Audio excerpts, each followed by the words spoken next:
Funcom is making some massive moves here for Dune Awakening. PvE players are finally about to be able to dip their toe into in-game content. We've got a brand new nerf here for the Ornithopter, specifically the Scout version, and lastly, we got a brand new weapon on the horizon that is surely going to shake the PvP meta. As always, if you guys enjoy the content, don't forget to subscribe here on the channel. Without further ado, let's dive right in. All right, starting us off with the first one that brings us into the deep desert, or the in-game content here for Dune Awakening. The reality is that Dune Awakening is essentially, right now at this moment, I would say 90% a PvE game.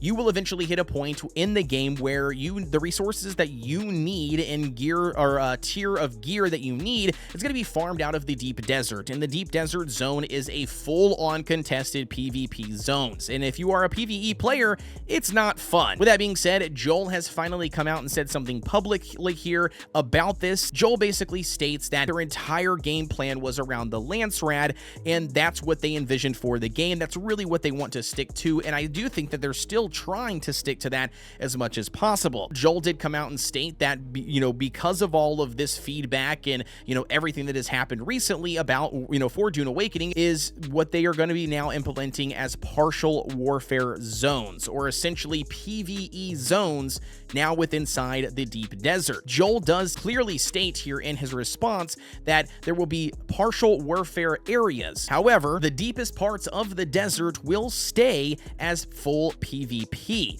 He uses the term high risk, high reward areas. My first thought process here reading this is a couple of things. The first one being a partial warfare zone, and the secondary comment of the deepest parts of the desert will still be full on PvP, high risk, high reward.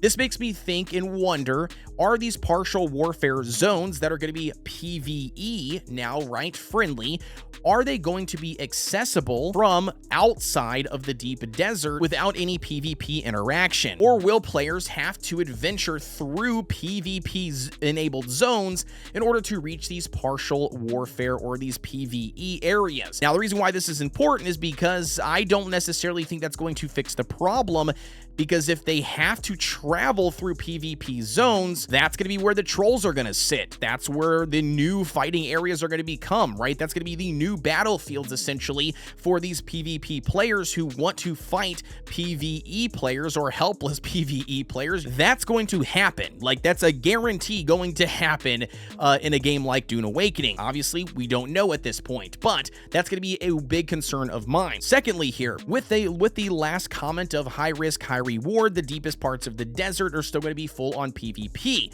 This makes me beg the question is, what are going to be in those areas that a PvE player cannot get in these partial PvE zones or partial warfare zones that are, PvP is not enabled? What are they missing out on? Because there still has to be something that they won't be able to get, from my understanding, that you can get from the PvP to make PvP enticing, right? Because they're still holding on, or at least Funcom, or at least Joel is, anyway, speaking on behalf of Funcom, they're still holding on as much as they can to the endgame being full on PvP. And now moving on to the next section here, and that relates to the Scout Ornithopter and Nerfs, or potential reworks, whatever word you want to use. Essentially, it's going to be a nerf, because it's going to be vastly different changes for the Scout Ornithopter than what we currently have in the game right now. And if you know anything about the deep desert and you have done some PvP, the Scout Ornithopter has been brutally utilized across the board, and it's literally the vehicle of choice when it comes to PvP warfare.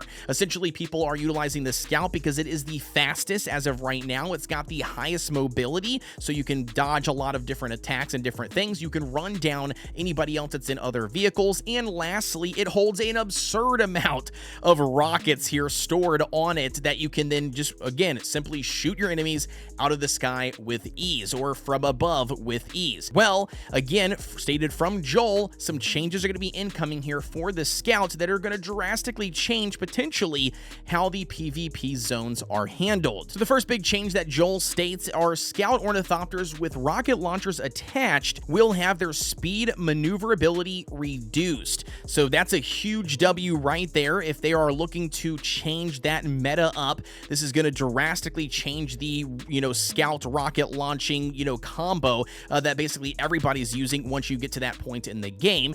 Secondly, here, the rockets fired from the Scout Ornithopter will have increased heat generation. Again, huge change here. It's going to make you second guess how many rockets you use, or if you even use rockets at all on a Scout Ornithopter. Thirdly, here, thrusters will provide a max speed bonus regardless of the wings, ensuring that the thrusters equipped Scouts will be the fastest vehicles in the game. And fourth and final here, a new Tier 5 infantry rocket launcher will be added to help improve the dynamics of vehicle/ground combat. And he goes on to state here that there are additional changes to mechanics like respawn timers, vehicle storage tools, hand scanners, and other mechanics that we see being abused here in the deep desert. And now, right off the top, I'm just going to say here that the rest of the article, Joel does explain around the Ornithopters and the vehicle system in Dune Awakening, and really what Funcom is aiming for or wanting. They don't want one vehicle to trump all vehicles. They want to make sure that all the different vehicles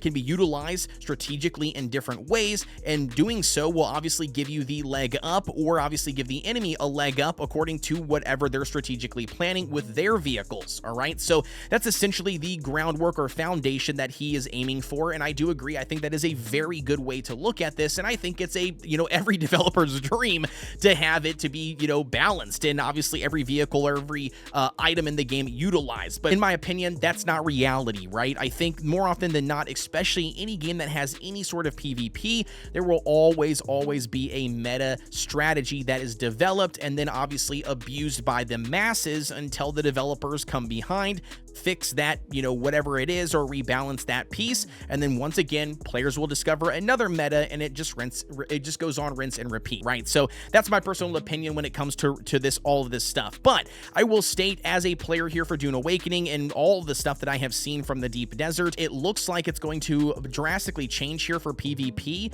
I'm very eager to see how these changes, further the vehicle usage outside of the Scout, and what vehicle people are going to end up picking up using outside of that. Will Scouts still be used? Maybe just, rockets won't be used. Maybe they'll start utilizing rockets on the back of buggies, because I've heard they're absolutely insane.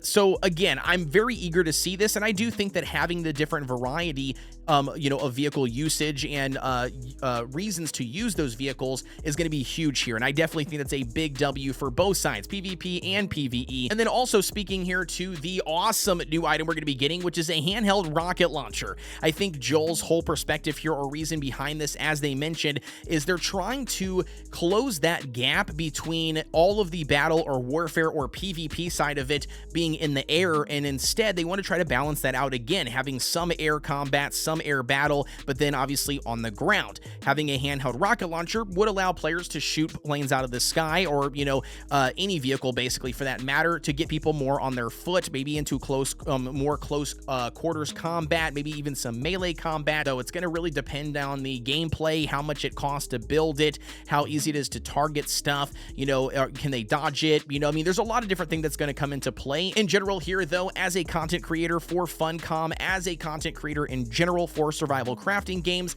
I just thought it was going to be important to cover this news. I think it is huge for a game like Dune Awakening, and I really truly do want to see this game find a good balance between PvP and PvE players, because I myself am more leaning towards a PvE player. I don't mind dabbling into some PvP, but at the end of the day, I definitely don't want to see myself quitting in 6 months here, because there's literally nothing for me to do outside of participate in PvP. Anyways, guys, with that being said, as always, thank you so much for tuning in. Don't forget to like, comment, and subscribe here on the channel if you enjoyed this content. Let me know down below in the comments what your thoughts are on all this stuff. And lastly here, if you don't know, I do have a Discord channel. You can always find that link down below in the description. With that being said, as always, guys, I'll see ya on Arrakis.